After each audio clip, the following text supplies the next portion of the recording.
This topic never gets old because people fail the PMP exam every day. But what I hear from people is, I feel like jumping off the wagon. I feel like not doing it anymore. You cannot afford to give up. I ask you, what is your risk appetite for the PMP exam? How much risk are you willing to take on to pursue this opportunity of getting certified? How much inconvenience are you willing to take on? How much burden are you willing to take on? How many additional books are you willing to take on to read, to conquer? How much tolerance for ambiguity are you willing to face to put this exam to rest once and for all? What is your risk appetite? If you tell me you feel like jumping off the wagon, you don't feel like doing this anymore, you've had enough, it tells me your appetite to get certified is rather low. But if you tell me, no matter what it takes, I'm going to stay on that wagon, I'm going to hold that wagon tight, I'm going to ride that wagon until I get to the finish line. If that is your mindset, then the chances of you getting certified eventually are much higher. Think about it for a second.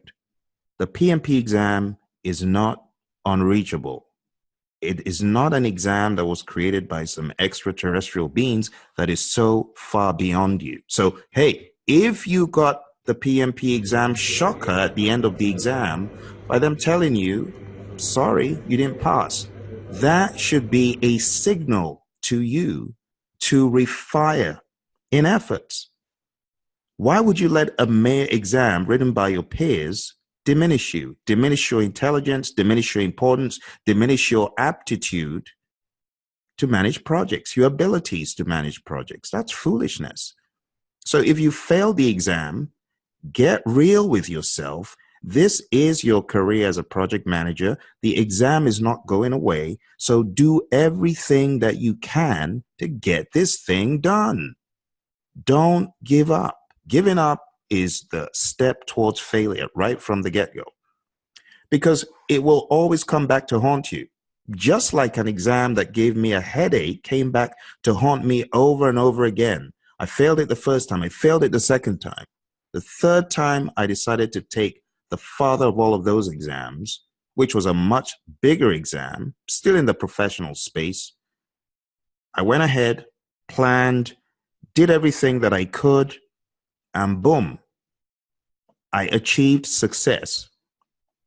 I changed one thing in my prep, and that was who I studied with, the material I studied.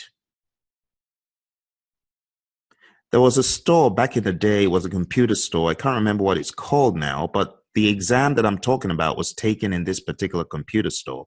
I remember going there, spending money twice, and not getting the results I wanted. This was even before the world of PMP for me. But when I decided to take an even bigger exam, that's when my survival instincts kicked in. I said, I will survive this exam. I will conquer this exam. I went in and I succeeded. So whatever you need to do to get this exam done, change your plan, change your instructor. Lots of you are still with your same old instructor, and this isn't an advert for you to come study with me. But whatever you do, do not study with someone that cannot hold you accountable. Do not study with someone who's telling you, do not read the PMP guide. Do not study with someone who diminishes your importance by not paying attention to what you need as you study. And do not study with anyone that is not passionate about the exam, because that lack of passion will permeate into whatever you're studying with them. It's your friend Phil here, keeping it real for you. Do not give up on the exam. If you're a project manager, if you see the future in project management, you have absolutely no business giving up on this exam. I want to alert you to the fact that this exam is not going away. Some people say, oh, but the PMP exam now has 1 million people, almost 1 million people are certified. And that is a very valid point. But do you know that in 2020, there will be a talent gap beginning to widen even more. You might want to read about this on PMI's website. It's called the Talent Gap 2020. I'm going to put a link below to call your attention to the importance of this, because I know some people think, oh, well, the PMP exam will probably go away. Agile is here and all that jazz. Get with the program. It's not called Predictive Life Cycle Professional, is it?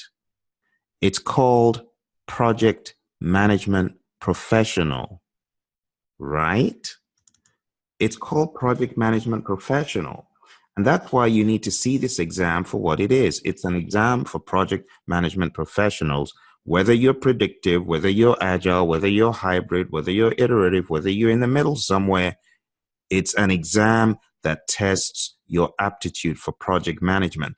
I laugh at people that are still in the dark ages thinking that the PMP exam is a predictive life cycle exam. That is foolishness. Have you not read the PMBOK Guide 6th edition CTTCs?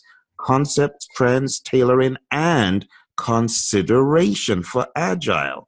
Because you're in an agile world does not mean you should be scope ignorant, schedule ignorant, cost ignorant, quality ignorant, risk ignorant, thinking about agile as being on an island somewhere away from schedule, cost, risk, scope, quality, procurement, stakeholder is foolishness. And the true agile professionals know that there is a direct map between anything agile and any knowledge area, because the knowledge areas are not predictive. People are making that mistake. Go read up this document. It's called The Talent Gap, Project Management through 2020. It'll open your eyes to see that this is not going anywhere. So whether you're starting off new, whether you've been on the journey for a long time, I am here to remind you that on no account should you ever give up on yourself. You can absolutely do this.